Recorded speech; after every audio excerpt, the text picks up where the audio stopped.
ঢুইকায় নবী জানায়া দিলেন, হ্যাঁ মক্কাওয়ালা শোনো, আজকে আমার চিন্তা, আমার বক্তব্য আমার ভাই ইউসুফের মতোই, লা তাসরিবা আলাইকুমুল ইয়াউম, কোনো প্রতিশোধ নাই, সব মাফ। মান দাখালাল মাসজিদাল হারাম ফাহুয়া আমিন, মসজিদে হারামের ভেতরে যে ঢুকবে সে নিরাপদ।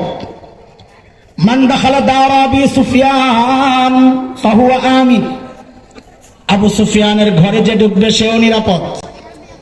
মান আগলাকা বাবাহু ফাহুয়া আমিন, যে নিজের ঘরের দরজা বন্ধ করে ভিতরে বসে থাকবে সেও নিরাপদ। আচ্ছা বলেন তো একটু, আল্লাহ যদি বলেন না এরে সারা যাবে না, নবীর অধিকার আছে এরে সারা? কথা বলেন। আল্লাহ যদি বলেন নবী রবি এত দয়া দেখানো যাবে না, সবাইরে ছাড়া যাবে না, সবার প্রতি এরকম দয়া দেখানো যাবে না, তো নবীর কি ব্যক্তিগত কোনো অধিকার আছে আল্লাহর এই সিদ্ধান্তের বিরুদ্ধে বলা করা? বলেন।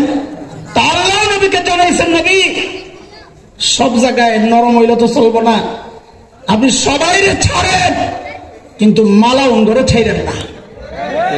কাগরে মালাউন মানে আবার হিন্দু মনে করো না, আরেক বেজার। মালাউন মানে হিন্দু তো কে? আল্লাহ মালাউনের পরিচয় দিয়েছেন, আমরা একজনকে মালাউন বানাই দিছি।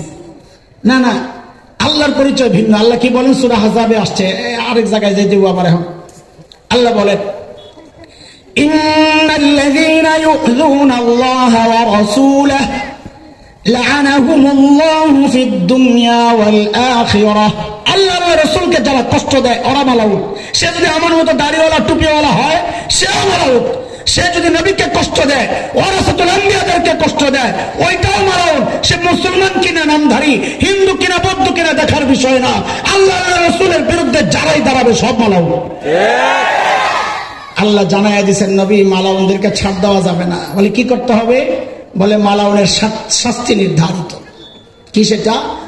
মালউনিনা আইনামা সুকিফু উখিযু ওয়া কুতিলু তাকতিলা।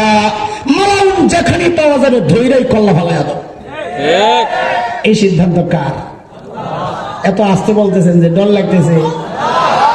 এই ফয়সালা মুফতি আহমদ আলী সাহেব হুজুরের, হ্যাঁ হাফিজ হুজুরের, আব্দুল হক সাহেব হুজুরের, কার? আর হুজুরে বলে। এখন এই সিদ্ধান্তের বিরুদ্ধে নবীর যাওয়ার কোন সুযোগ আছে? তো নবীও জানায় দিচ্ছেন এই মালাউনদের কিন্তু ছাড়া যাবে না। গইনা 15 জনের নাম আনছেন। ইবনে তাইমিয়া রাহমাতুল্লাহ আলাইহির একটা বিখ্যাত কিতাব আছে, আস-সারিমুল মাসলুল আলা শাতিমির রাসূল। মার্কেটে পাওয়া যায় কিনা আমি জানি না, তবে ইসলামিক ফাউন্ডেশনে আছে। আমি ইসলামিক ফাউন্ডেশনে যাই পড়ছি। যাদের আগ্রহ আছে 1-2 দিন সময় নিয়ে যায় পড়া আবার আয়সা পড়বে।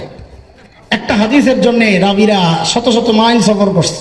আপনি গোটা একটা বই পড়বেন, 1-2 দিনের সফরে যাইবেন না। হ্যাঁ, যাওয়া দরকার। এলিমের পিপাসা থাকলে সে যাবে। শেখ ইবনে তাইমিয়া রাহমাতুল্লাহি আলাইহি তিনি 15 জনের নাম আরেকটু সহজ করে দিই। আমাদের সিরাতে মুস্তাফায় ফাতে মক্কার ঘটনা